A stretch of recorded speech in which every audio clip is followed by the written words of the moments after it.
wiped the sweat from his forehead and looked at the mess of wires in front of him. The transmitter was old, maybe 20 years past its service date. The alien who owned it had promised good money if he could make it work again. Never turned down good money. He had been working on Orbital Station 7 for 3 years now. The station floated at the edge of known space, a place where humans and aliens met to trade and talk. It was neutral ground. Nobody fought here. Nobody asked too many questions. That suited just fine. His small repair shop sat in the lower levels of the station, between a food vendor and a parts dealer who sold things that probably fell off cargo ships. The sign outside said, "Repairs. If it's broken, I can fix it." It was a bold claim, but had earned it. He could fix almost anything. The transmitter in front of him was a challenge, though. There were species that looked almost like living crystal. Their technology used biological components that most humans couldn't understand, but had a gift. He didn't always know why things worked, but he could feel how they fit together. His hands moved on instinct, connecting circuits that shouldn't work but somehow did. He tapped his left temple, a habit he had when thinking hard. Then he grabbed a spare power cell from Earth Tech and jury-rigged it into the system. It was ugly, but it would work. He flipped the switch. The transmitter hummed to life. Lights flickered across its surface in patterns that looked like waves on water. Smiled. Another impossible repair done. "Testing, testing," he said into the device. His voice echoed back, crystal clear, perfect. The door to his shop slid open. Didn't look up at first. Customers came and went all day, but something made the air feel different. He heard multiple footsteps, expensive boots on metal floor, then silence. Turned around and found himself facing a group of well-dressed aliens. All of them. Their crystalline skin caught the shop's lights and threw rainbow patterns on the walls. In the center stood a female, tall and elegant. Her skin glowed with a soft blue light from within. She wore robes that marked her as someone important. She was staring at him. Her large eyes, which had no pupils that could see, were locked on his face. She looked shocked, like she had seen a ghost. "Can I help you?" asked. His hand moved unconsciously to his temple again. The woman took a step forward. Her guards moved with her, hands near their weapons. She opened her mouth and spoke in perfect standard language, the common tongue that all species used for trade. "That's my husband." Blinked, he must have heard wrong. "Excuse me." "You," she said, pointing at him with a trembling hand. "You are my husband, you're alive." The shop suddenly felt very small, shook his head. "Lady, I think you've made a mistake. My name is, I'm from Earth. I've never met you before." But she wasn't listening.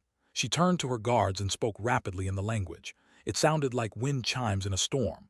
The guards looked at each other, then at confusion clear on their alien faces.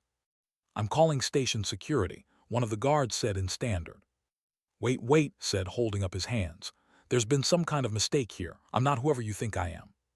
The woman stepped closer. She was looking at him like he was water in a desert. "Your voice," she whispered. "The way you stand. The way you tap your temple when you think. What happened to you? Where have you been?" Felt his heart pounding. This was crazy. He had never seen this woman before in his life. He had never even been to space. He was just a technician from Earth who fixed broken things on a nowhere station. "My name is," he said slowly and clearly.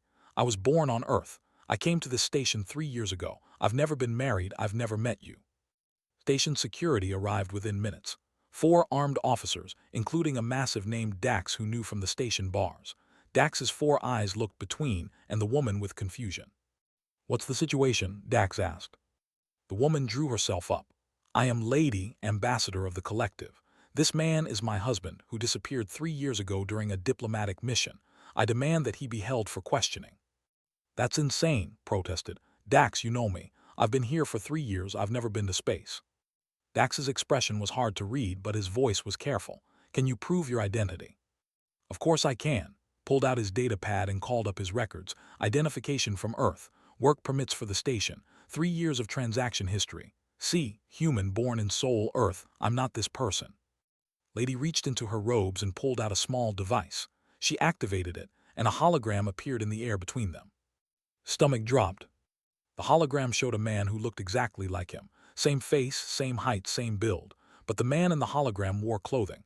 His skin had strange markings that glowed softly. He stood next to Lady and they were holding hands. The image looked happy. The image looked real. "This is," Lady said quietly. "This is my husband. This image is from 5 years ago on our bonding day." Stared at his own face in the hologram. 5 years ago. That would have been 2 years before he even left Earth. That would have been when he was still working at the repair depot in Seoul. He remembered that time. He remembered his life there. Didn't he? The timestamp must be wrong, said, but his voice sounded weak even to himself. Dax cleared his throat. I think we need to take this to the station commander. Both of you need to come with me. We'll sort this out properly. As security led them out of the shop, caught Lady looking at him again. There were tears running down her crystalline face, making tracks of light. I thought you were dead, she whispered. I thought I'd never see you again. Wanted to tell her she was wrong. He wanted to explain that he was just a technician who fixed broken things. He wanted to go back to his simple, quiet life. But when he looked at the hologram still floating in the air, showing his face wearing a stranger's life, he couldn't find the words. Something was very, very wrong, and had the terrible feeling that his simple life was broken beyond any repair he knew how to make. The interrogation room was cold and gray. Sat at a metal table with his hands flat on the surface, trying to look calm. Across from him sat Dax, the security officer, and a human legal advisor named Bin who had been assigned to him. Lady sat in an observation room next door, visible through a clear wall.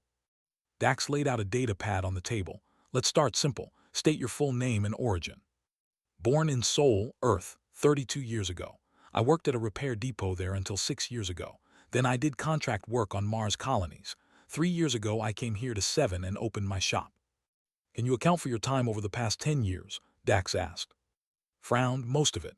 I have work records, travel logs, even old messages. Everything's on my data pad.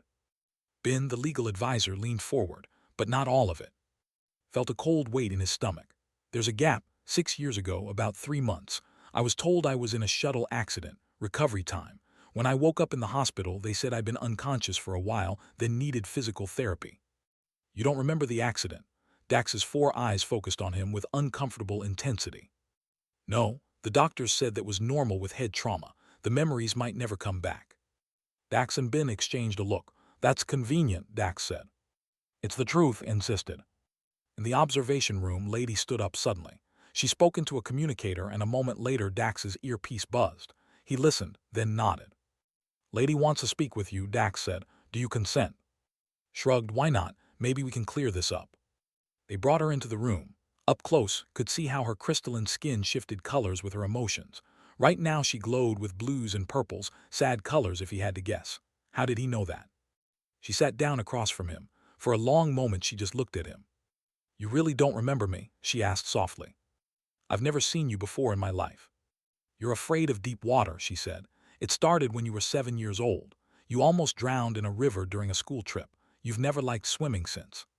His mouth went dry. That's in my medical records. You could have found that out.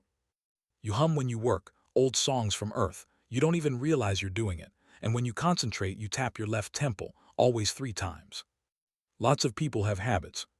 You have a scar on your right ankle from when you were 12. You were climbing a fence and the metal cut you. You told your parents you fell off your bike because you didn't want to admit you were trespassing. Stood up so fast his chair fell over. How do you know that? Nobody knows that. Tears ran down his face again. Because you told me. Because we were married for 4 years. Because I know you better than anyone in the galaxy. Stop calling me that, grabbed the edge of the table. His hands were shaking. My name is. Bin spoke up carefully. Maybe we should take a break. No, said firmly. She reached into her robes and pulled out another device. I want a medical scan. Right now, I'll prove it. Dax called for the station's medical team. 20 minutes later found himself in the medical bay, lying in a scanner while a doctor studied the readings. Lady stood nearby, watching.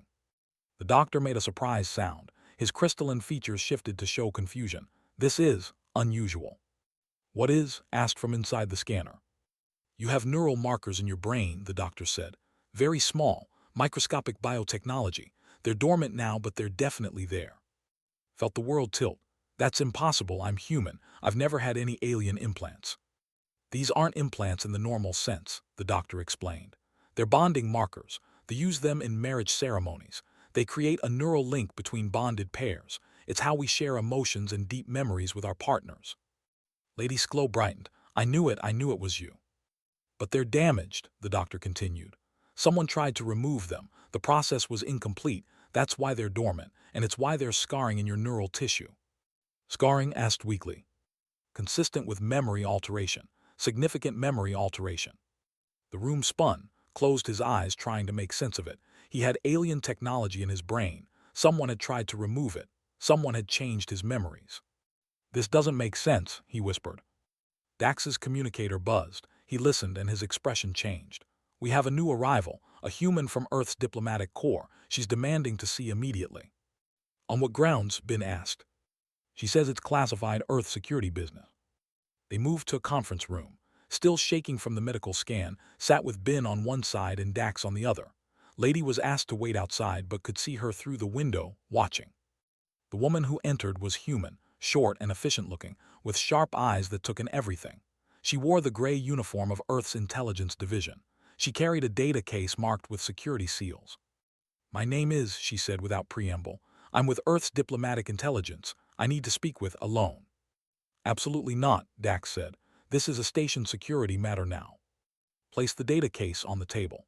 This contains classified information regarding Earth security operations. The station commander has already agreed to give me 10 minutes. Ben started to protest but held up a hand. "It's fine. I want to hear what she has to say." Reluctantly, Dax and Ben left the room, waited until the door closed, then sat down across from. She studied him for a moment. "How much do you remember?" she asked. "About what?" "About the program, about who you really are." His heart pounded. "I don't know what you're talking about." Opened the data case and pulled out a file. She slid it across the table.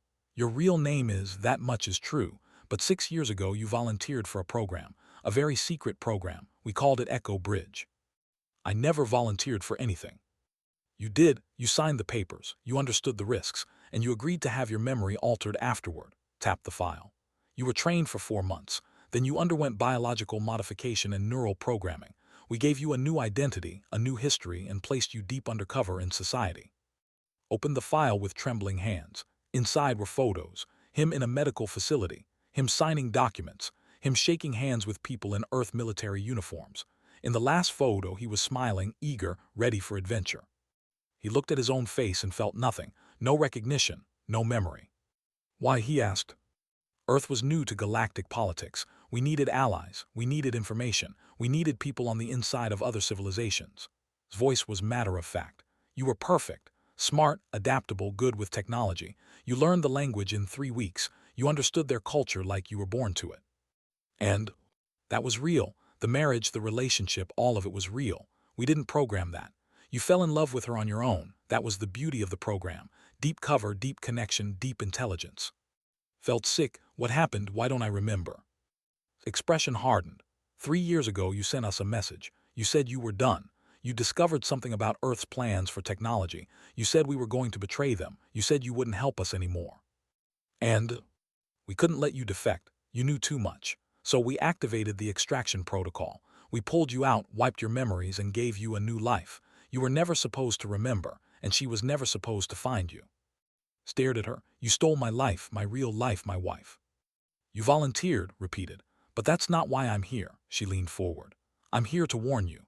Earth can't let this become public. The program, the deception, what we did, it would destroy human-alien relations across the sector.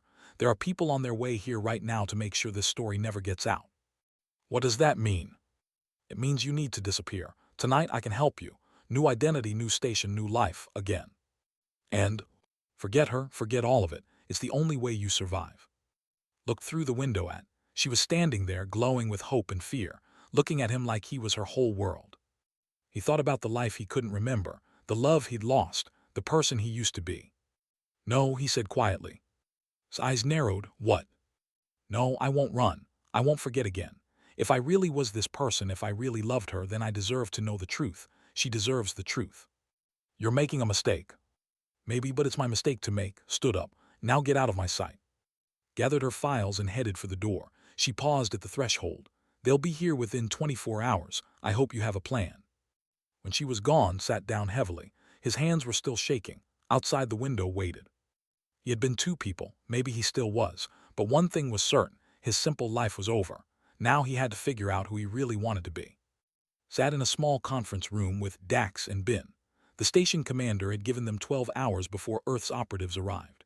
12 hours to decide what to do. Had been crying on and off for the past hour. Every time she looked at, her crystalline skin shifted through colors of pain and hope.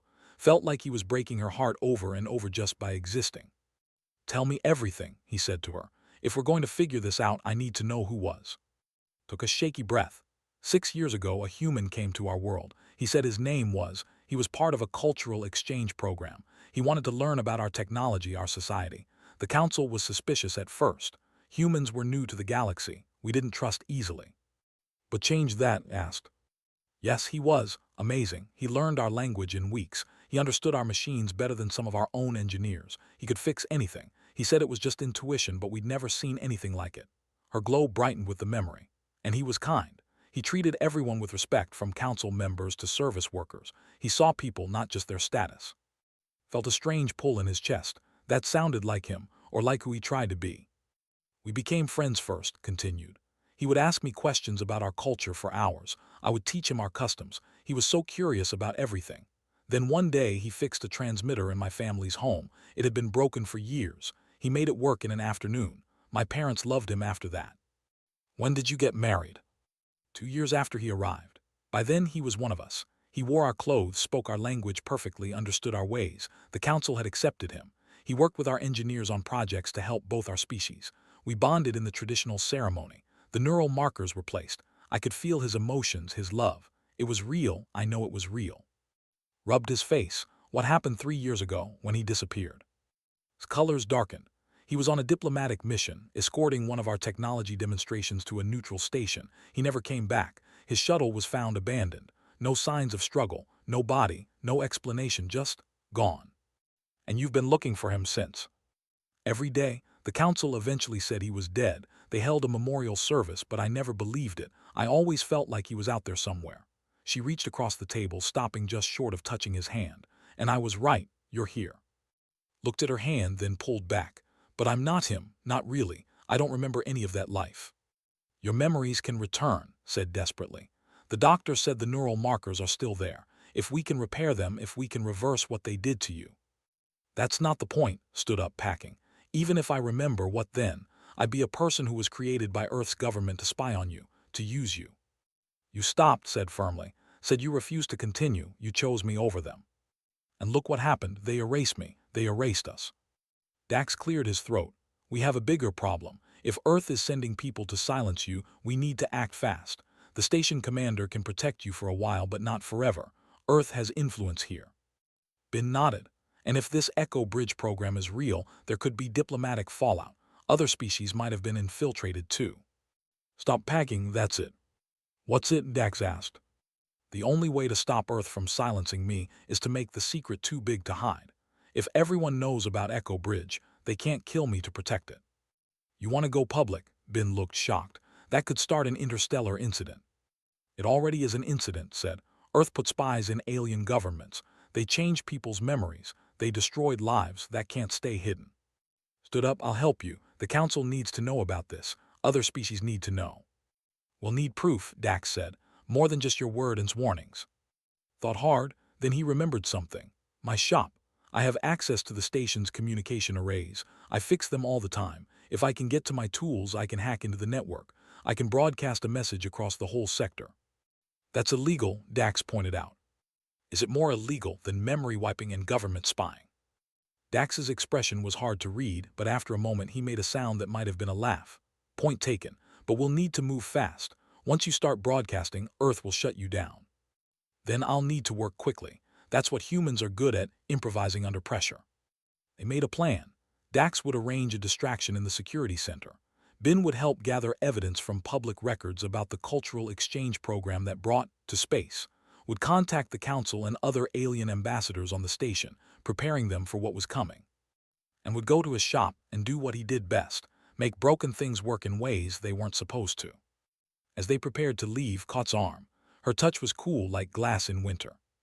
Thank you, she said softly, for choosing to fight. I haven't chosen anything yet, said. I'm just trying to do what's right. That's what always said too. She smiled, sad and hopeful at once. Maybe you're more like him than you think. 2 hours later was back in his shop, surrounded by wires and circuit boards. He had pulled apart 3 communication panels and was building something new from the pieces. His hands moved with practiced ease, connecting systems that were never meant to work together.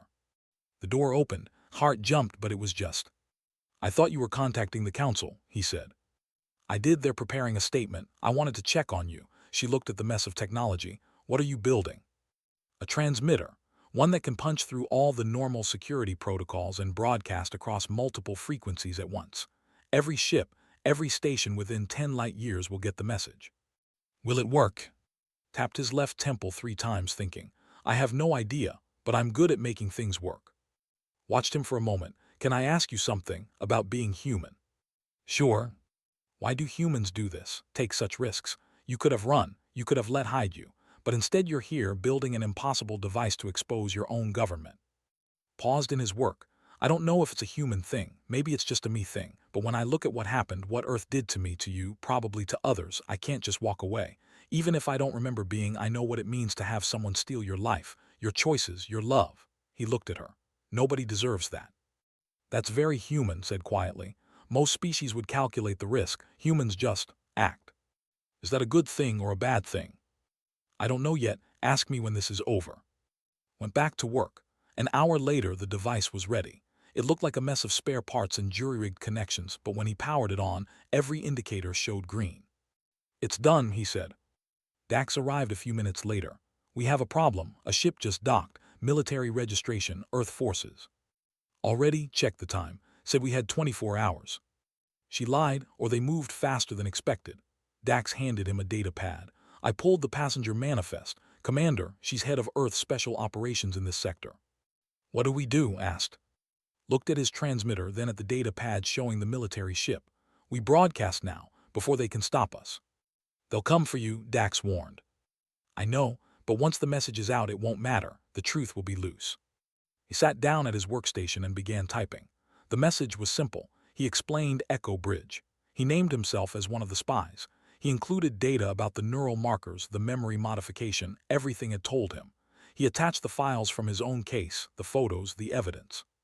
At the end he wrote, I don't remember being, but I know he loved his wife. I know he tried to do the right thing. I know Earth took that away from him, from us.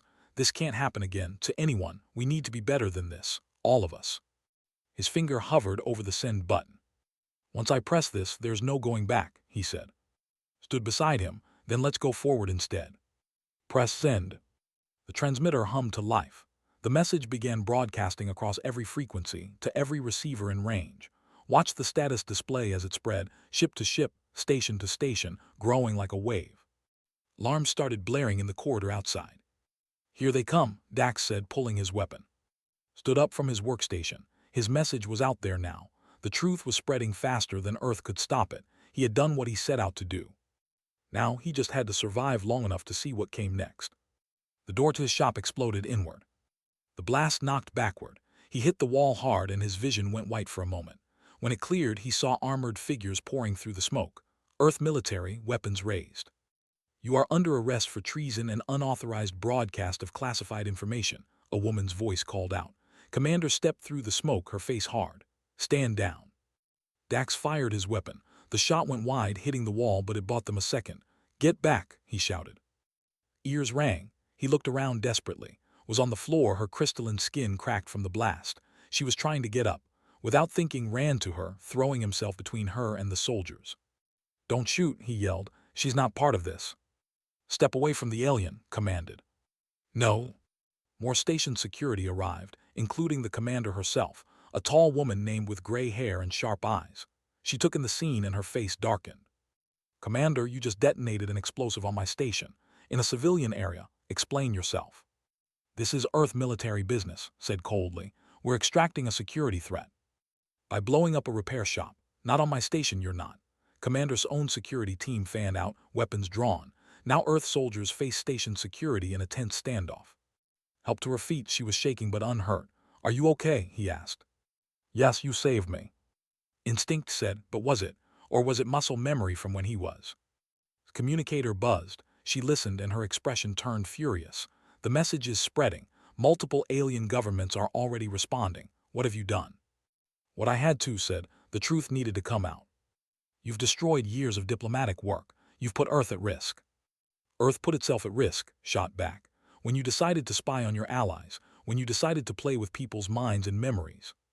Before it could respond, the station's main communication system crackled to life. A new voice echoed through the corridors, the High Council. This is Council Speaker of the Collective. We have received the broadcast from. We are convening an emergency session. We demand answers from Earth's government, and we demand the immediate protection of and Lady. More voices followed: the Alliance, the Confederacy, the Independent Traders Guild. One by one, species and governments across the sector were responding to this message. They were angry. They were demanding investigations. Commander looked at. Sounds like you have bigger problems than one technician. Lower your weapons. We have orders. I don't care about your orders. This is my station. You want to start a war here? Gestured around. Look at the cameras. This whole confrontation is being broadcast live. Every species in the sector is watching. You shoot, and you prove everything in that message right. Jaw clenched, but slowly she lowered her weapon. Her soldiers followed suit. This isn't over, said two. Earth will deny everything. We'll say the message was fabricated, your word against ours. Except it's not just my word, said a new voice. Everyone turned. A man walked through the damaged shop door. He was human, wearing civilian clothes, but something about him reminded of his own reflection. The man had the same look in his eyes, someone who had seen too much. My name is, the man said. I was part of Echo Bridge too. I was placed in the Confederacy 7 years ago. I stayed, I married, I have children. When I saw this message, I knew I had to come forward. When pale, you were supposed to be dead. Yeah, well, funny thing about that, I faked my extraction. Earth tried to take me back, but I refused. I've been hiding ever since. Looked at, but I'm done hiding. If you're brave enough to tell the truth, so am I. Felt a weight lift. He wasn't alone. Within the hour, more people came forward. A woman named who had infiltrated a man named Ho who had worked in the independent systems. Some had stayed with their adopted cultures. Some had been forcibly extracted but all of them had the same story: Echo Bridge was real. The station's main hall filled with aliens and humans. News feeds from across the sector showed the gathering. This was becoming bigger than anyone had expected. Commander set up a public forum. She let the former Echo Bridge operatives speak. One by one, they told their stories. The room listened in shocked silence. Spoke about his wife and children. They're my family now, real family. What Earth did making us pretend, then trying to erase it all, it's wrong. We're not tools, we're people. Described how she was pulled out in the middle of the night, her memories stripped away. I spent 2 years not knowing who I was. Then fragments started coming back. The people I loved, the life I had. Earth stole that from me. When it was turn, he stood before the crowd with beside him. His hands shook, but his voice stayed steady. I still don't remember being, maybe I never will, but I've learned something today about being human, about what we're capable of. He looked at the faces in the crowd, dozens of species, hundreds of individuals. Humans are adaptable. We can blend in anywhere. We can learn any language, understand any culture. That's our strength. But Earth used that strength for deception. He turned to. Lady loved a man who was real, even if he was pretending at first. The files say I was supposed to infiltrate and spy, but I fell in love instead. I built a real life. When Earth asked me to betray that life, I said no.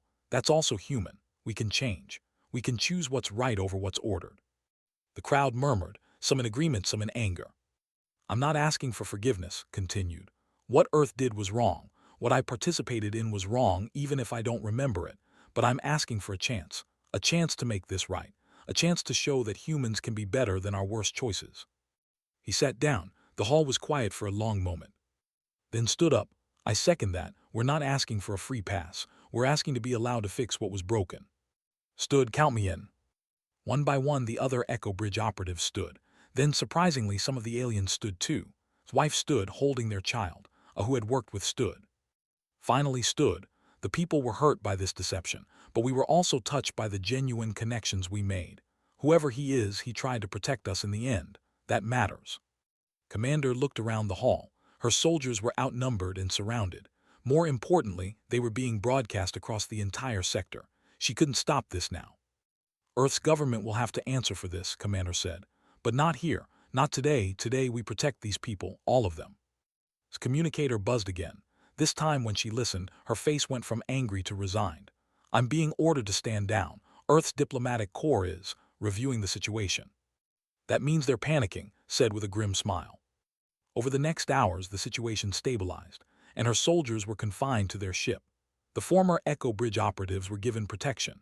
Messages poured in from governments across the sector, some angry, some cautious, all demanding explanations. Found himself back in his shop, or what was left of it. The blast had destroyed half his equipment. He stood there, exhausted, looking at the mess. Joined him. You did it. You got the truth out. Yeah, and now what? Earth won't forgive this. Other species won't trust humans for a long time. I might have made things worse. Or better, time will tell. She stepped closer. I have to return to space soon. The council wants a full report. I understand. Come with me. Looked at her surprised. What? Come to space. Let our doctors look at your neural markers. Maybe they can restore some of your memories. Maybe you can learn who you were. And if I don't like what I find, then you'll know. Either way, you'll have the truth. Isn't that what this was all about? Thought about it? He could stay here, rebuild his shop, go back to his simple life. But would it ever really be simple again?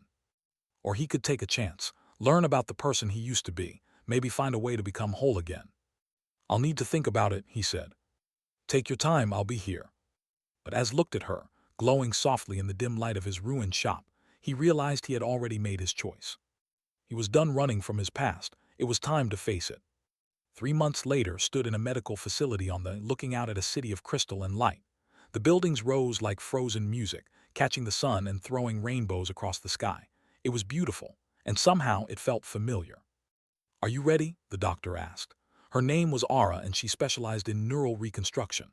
For weeks, she had been studying his brain, mapping the damage, planning how to restore what had been taken. As ready as I'll ever be, said. Remember, we're not forcing memories back. We're just repairing the neural pathways. What you remember, if you remember anything, will come naturally. It might happen all at once. It might take months, or it might not happen at all. I understand. Ara led him to a chair surrounded by delicate equipment. It looked like art more than medicine, all crystal filaments and soft light. Sat down, and Ara began attaching sensors to his head. Waited nearby. Over the past 3 months, they had spent time together, not as husband and wife, but as two people getting to know each other, had learned about culture, had taught him the language he apparently once spoke fluently. Sometimes, when she told stories about, felt a strange echo in his mind, like a song he had heard long ago but couldn't quite remember the words to. This won't hurt, Ara promised. You'll just fall asleep. When you wake up, we'll see what happens. Closed his eyes. He felt the gentle hum of the equipment. He felt himself drifting. And then he remembered. Not everything, not all at once, but pieces came flooding back like water through a broken dam. He remembered arriving for the first time, scared and excited. Remembered his first glimpse of the crystal cities. Remembered learning to speak words that felt like music. He remembered meeting at a cultural gathering, how she had laughed at his terrible pronunciation, how she had patiently corrected him over and over until he got it right. He remembered working with engineers, fascinated by how their technology worked, how they built machines that grew like living things, how they had welcomed him, taught him, trusted him. He remembered the guilt, the secret reports he sent back to Earth, the feeling of betraying people who had become his friends. He remembered falling in love with, how it had started as an assignment but became real, how he had tried to stop it and couldn't, how he had finally just accepted that he loved her, mission or no mission. He remembered their bonding ceremony, the neural markers being placed, the feeling of her mind touching his, the overwhelming love and trust she gave him, the shame that he was still lying to her. He remembered the message from Earth, the one that told him to steal terraforming technology, the one that made it clear they were going to use people, drain their knowledge, and leave them with nothing. He remembered saying no. He remembered the fear when Earth came for him, the shuttle ride, the facility, the last thing he saw before the memory wipe, a doctor's face, clinical and cold, telling him it would all be over soon. Woke up gasping. Ara and were there immediately. What happened? What did you see? Ara asked. I remembered, said, his voice broke. I remembered all of it, the mission, the lies, falling in love, the choice. His glow brightened with hope and fear. Do you remember me? Looked at her, really looked at her. He saw the woman he had married 5 years ago. He saw the wife he had loved. He saw the person he had tried to protect. Yes, he whispered, I remember you, I remember us. Made a sound that might have been a sob. She reached for him, and this time didn't pull away. They held each other while Ara quietly left the room to give them privacy. I'm so sorry, said, for lying, for the mission, for everything. You came back, said. You tried to protect us. You gave up everything to do the right thing. And then I forgot you. I forgot our whole life together. But now you remember. She pulled back to look at him. Now we can start again. Shook his head. It's not that simple. I remember being, but I also remember being. I'm both people now. I don't know how to be just one. Then be both, said simply. Be the person you are now, not the person Earth made you or the person you used to be. Just be yourself. Over the following weeks, worked on integrating his memories. It wasn't easy. Sometimes he would forget which life he was living. Sometimes he would call by a name that wasn't hers, mixing up his two sets of memories. Sometimes he would wake up not knowing where he was. But slowly it got easier. The two lives started to blend. He was the technician who fixed impossible things. He was also the cultural liaison who had loved a woman. He was both. He was neither. He was something new. Meanwhile, the galaxy was changing. Earth had been forced to admit to Echo Bridge. The program was shut down. The officials who ran it faced investigations. It would take years to rebuild the trust that had been broken. But something unexpected happened. Other species started coming forward with their own stories, not of being infiltrated, but of wanting to learn from other cultures, of wanting to build genuine connections. Contacted one day. We're starting something. Me and some of the other former Echoes. We're calling it the Bridge Initiative. What's that? He asked. A way to do what Echo Bridge should have been. Real cultural exchange. No lies, no spying. Just people from different worlds learning to understand each other. We want you to help lead it. Thought about it. I'm not a diplomat, I'm just a technician. No, said. You're a person who can exist in two worlds. You're proof that we can adapt, connect, and build real relationships across species. That's exactly what we need. Talked it over with. She had returned to her work as an ambassador, but she supported the idea. This is what you were always meant to do, she said. Build bridges, connect people, just this time do it honestly. 6 months after his memories returned, stood in a new office on 7 Station. The Bridge Initiative had grown faster than anyone expected. Dozens of species had signed on. Hundreds of individuals, both human and alien, had volunteered to participate in real cultural exchanges. Was there working on relations. Ho handled trade agreements, managed the programs, and oversaw the whole operation, making sure it stayed true to its mission, honest, open, genuine connection. But he still kept his repair shop. Some evenings, after long days of meetings and diplomacy, he would go down to the lower levels and fix broken things. It kept him grounded, reminded him who he was. One evening found him there. She had been traveling, meeting with various councils. She came to visit whenever she could. Working late, she asked. Just fixing a transmitter. Some things never change. She watched him work for a moment. I have a question about us. Looked up, okay. When you remember our bonding ceremony, when you remember loving me, are those your memories, or memories? It was a good question. One had asked himself many times. I don't know, he admitted. The memories feel real, the love feels real, but I'm not the same person who made those promises. Then what are we now? Put down his tools. He thought about the past 6 months, about how they had slowly rebuilt their relationship, about how it was different from before but still good, still real. I think we're two people who care about each other, who have a complicated history, who are trying to figure out what comes next. He smiled. That's pretty human, isn't it? Making things complicated. Laughed a sound like wind chimes. It's also we love complicated things. Then maybe we're perfect for each other. Maybe we are. They spent the evening together, talking about the Bridge Initiative, about the future, about the small, ordinary things that make up a life. It felt natural. It felt right. A year after the truth came out, the Bridge Initiative held its first major conference. Representatives from 30 different species gathered to share knowledge, culture, and ideas. There was no spying, no hidden agendas, just honest exchange. Gave a speech at the opening ceremony. He talked about his journey from spy to technician to whatever he was now. He talked about the importance of genuine connection, about how humanity's greatest strength wasn't our ability to adapt and infiltrate, but our ability to adapt and connect. We humans are good at fitting in, he said to the assembled crowd. We can learn any language, understand any culture, work any technology. Earth tried to use that as a weapon, but it doesn't have to be. It can be a bridge instead. We can use our adaptability to build understanding, not deception. He looked out at the audience, humans and aliens sitting together, learning together, building something new together. We made mistakes, terrible mistakes, but we're trying to be better, and we're asking for the chance to prove it, not through words but through actions, through real relationships, through genuine friendship. The response was mixed. Some species were still angry, some were cautious, but some were willing to try. That was enough, that was a start. After the conference and walked through the station together, they had grown comfortable with each other again, not quite like before, but in a new way that was just as good. I've been thinking, Sid, about what we talked about us. And I love you, not who you were, not who you might have been, but who you are now. The person who fixes broken things, who builds bridges, who tries to do right even when it's hard. Stopped walking. I love you too. I think I never stopped even when I didn't remember you. So what do we do now? Looked around the station, at the people of different species walking together, at the future being built one connection at a time. We keep building bridges together. Together agreed. 2 years later was in his repair shop when a young human came in. The kid looked nervous, holding a broken communicator. Are you, the kid asked, the one from the bridge initiative? That's me, what can I do for you? I want to join. I want to do real cultural exchange. I want to learn about other species and help build connections. The kid looked down. I know it's hard. I know there's still people who don't trust humans because of what happened, but I want to try. Smiled, he remembered being that eager, that hopeful, both as and as. It is hard, he said honestly. You'll make mistakes, you'll face prejudice, you'll question yourself.